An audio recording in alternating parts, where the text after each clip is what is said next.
Bapak, Ibu, saudara-saudari, rekan-rekan muda dan anak-anak yang dikasihi Tuhan, hari ini kita mendengarkan salah satu ajaran Yesus yang sangat radikal.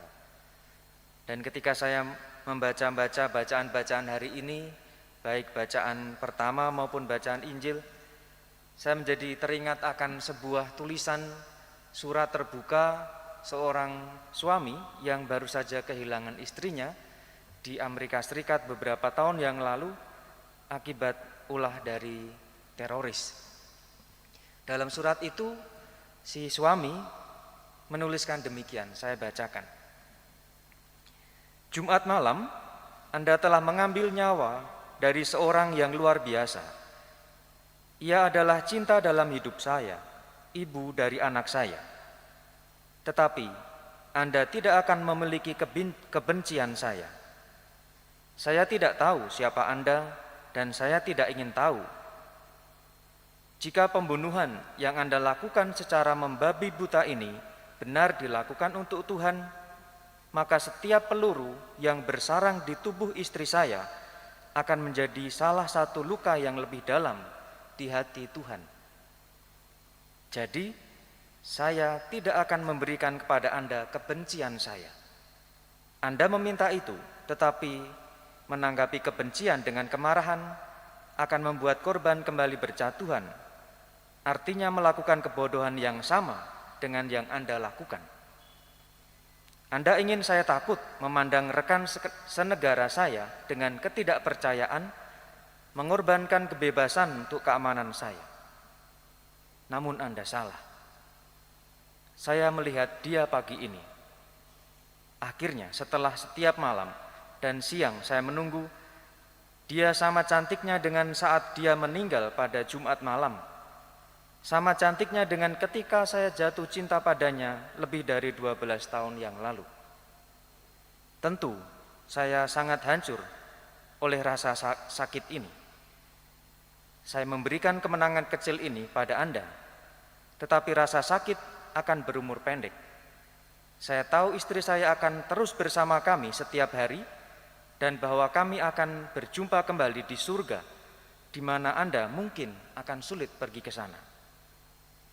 Sekarang kami hanya berdua, hanya saya dan anak saya, tapi kami lebih kuat dari semua tentara di dunia. Saya tidak punya waktu lagi untuk Anda. Saya harus menemani anak saya yang baru bangun dari tidur siangnya. Dia sebentar lagi berusia 17 bulan. Hari ini dia akan makan makanan seperti biasa. Kami pun akan bermain seperti hari-hari sebelumnya. Dan selama hidupnya, anak kecil ini akan terus mengancam Anda dengan menjadi orang dewasa yang bahagia dan bebas. Karena Anda pun tak akan pernah mendapatkan kebenciannya.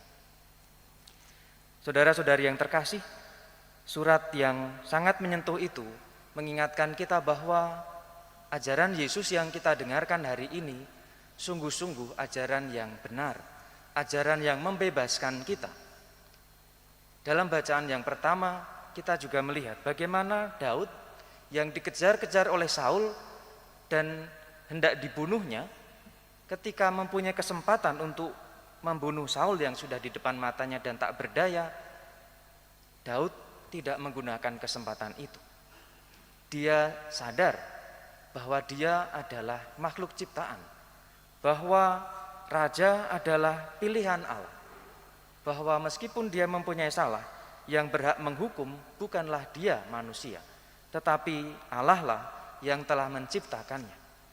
Maka ketika ada kesempatan untuk membalas, untuk membunuh Saul, Daud tidak mengambil kesempatan itu.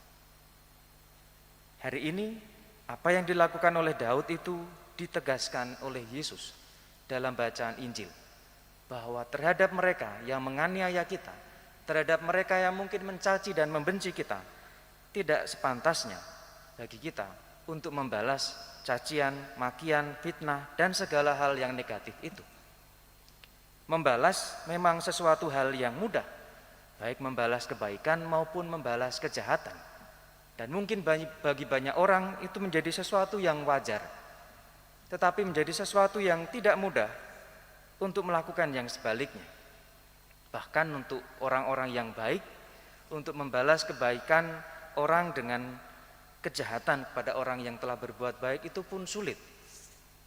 Apalagi untuk berbuat baik kepada mereka yang telah berbuat jahat.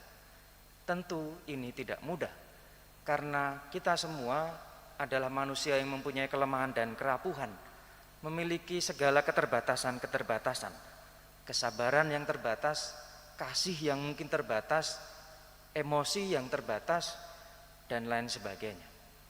Tetapi saudara-saudari yang terkasih, kita diingatkan dalam bacaan kedua bahwa kita semua yang telah dibaptis dalam nama Bapa dan Putra dan Roh Kudus bukan lagi hanya manusia biasa, bukan hanya lagi manusia duniawi, tetapi dalam nama Bapa dan Putra dan Roh Kudus kita menjadi manusia-manusia ilahi, di mana kita hidup, berjalan, dan bertumbuh bersama dengan Allah.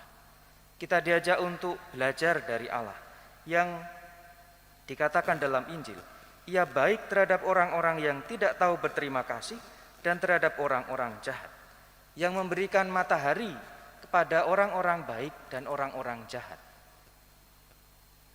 Kita juga belajar dari Yesus yang senantiasa memberikan teladan pengampunan. Bahkan sampai akhir hidupnya di kayu salib, Yesus mengajarkan kepada kita pengampunan.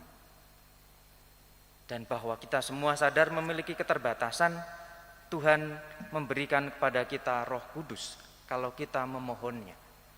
Maka saudara-saudari yang terkasih, marilah bersama dengan Allah yang Maha Kasih, bersama